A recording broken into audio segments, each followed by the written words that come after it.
Hey folks, welcome back to Wisconsin Family. We're here on location at the J&K Security Solutions Model Smart Home. What a cool place this is. I feel smarter already. How about you? I don't. I'm sorry. And we're about to get even smarter. We are, because John Shear is in the house, and he always gives us a good education when it comes to financial planning. John, how are you? Real good. Good to see you guys. Glad to see you. Happy New Year. Yeah, Happy absolutely. New Year, yes. I feel like it's been a while. It has been, a little bit, A little bit. So, starting a new year, a lot of people make the resolution to get their finances in order. And so, for a lot of folks, a first step to that is hiring a financial advisor. What are some tips that you can provide for people who are looking to hire a financial advisor? Sure, it can be difficult because everybody sort of sounds the same. You're not quite sure like what you're looking for. So I think it's important to know if you're looking for somebody who's an investment advisor and you just want help with the investments you already have, or if you're looking for a financial planner, somebody who will give you some investment advice, but then also talk about how much you should save and what your goals are for retirement or college planning or tax planning and those sorts of things. Okay. So sort of figure out what you want, and most people are looking for a financial planner that I see that they want some other advice around the investments. And then if you're looking for that, I think one of the things to look for is somebody who's a certified financial planner. And that's there's a lot of designations. You see people with business cards, and I've got a bunch of those designations, but the CFP is really the one where it's sort of the gold standard. That's what I would look for if I weren't doing what I do. Okay. CFP being the gold standard. That's right. Okay. That's right. Good advice. So that helps us kind of narrow down and sort through all these different folks that are out there. Any other advice you can give us in terms of just looking for somebody for help? Right, and so when you get to a point where you find, hey, I want financial planning help, and so we're going to look, and we've got some people that are CFPs. The other thing I think that you want to have is somebody who's working in your best interest. And people look at, you see the commercials, and it seems like everybody's looking out for their client's best interest. But in reality, there's two different types. The fee-only people are what's called fiduciaries. It's a fancy legal term meaning that they've got to act in your best interest.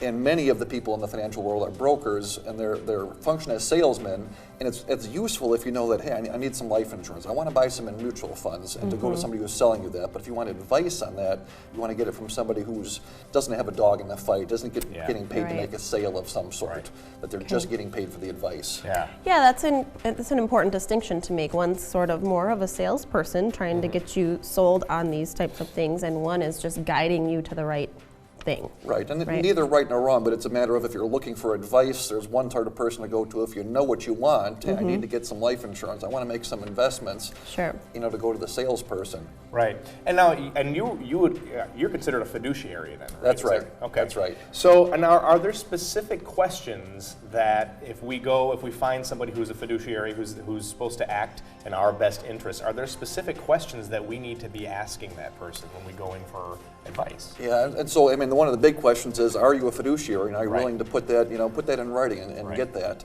The questions that I would ask if I were coming to a financial planner are, what type of clients do you work with? If so you want somebody who's got experience in your situation. If you're a state employee with the state pension plans, that's one level of expertise. If you're a retiree, looking to get into retirement, that's another thing. If you're a young family starting out with some of those other issues, so do you work with people like me? One of the other questions that you ask is how many times do you meet with people in the first year or in ongoing years, and you can kind of see, are they talking just about the investments, or is it sort of a holistic look at all the different things? Okay. So those are a couple of really good questions to ask. Sure. One kind of sneaky question is, what type of industry awards have you qualified for? Oh, I like that idea. You see some of these things, and $1 Million Roundtable is one in the life insurance world, and some other things. And what that means, it sounds, I'm the district qualifier for Diamond Club or something. Yeah. Typically, that means that they've made some sales goals. Right. Yeah. Which is good. But again, if I'm looking for advice and go, hey, you're the salesperson on things, just to make sure you're getting what you think you're getting. Right. Interesting. Yeah, okay. Absolutely. Thanks for sharing this information with us. This is good. So first question just being, are you a fiduciary? That's really a big separator. And the other thing about questions is it's good to have some questions and some of these basic things.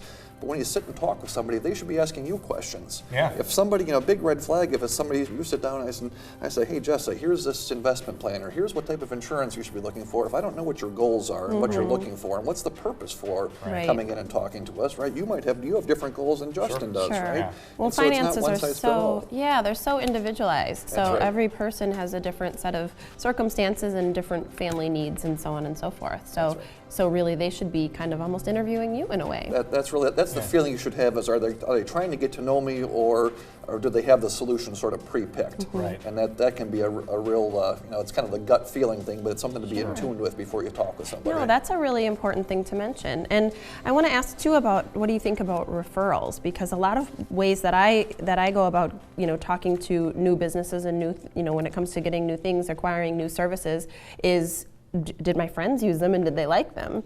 What are your thoughts on that when it comes to finances? That's a good way to start with things. Sort of the problem with that, though, is the work that we do in the financial world, you don't really see the results for years down the line. Sure. Right? I had some landscaping work done. I mean, I know what it looks like. I can see the That's results. Instant. Right. Yeah. And so I can see the experience with that. For most people, it's a long ways off. So it's good to get referrals to current clients, but anybody that's been in business for a while has got 3 clients that can say good things about them. Sure. One really important thing is to talk to other professionals. Can you give me, ask, can they give you a referral to another CPA or another financial planner? I know the people that I'd go to if I weren't in the business. Right. And I see a lot of other things that go on as opposed to that one experience that my clients have. Yeah, absolutely. John Really Shear good from tips. Trinity Financial Planning, always John. learning something here on Wisconsin Family with John Shear. Thank you so much for coming today. Thanks, you guys. Don't go away. There's more Wisconsin Family coming up right after this. Stick around.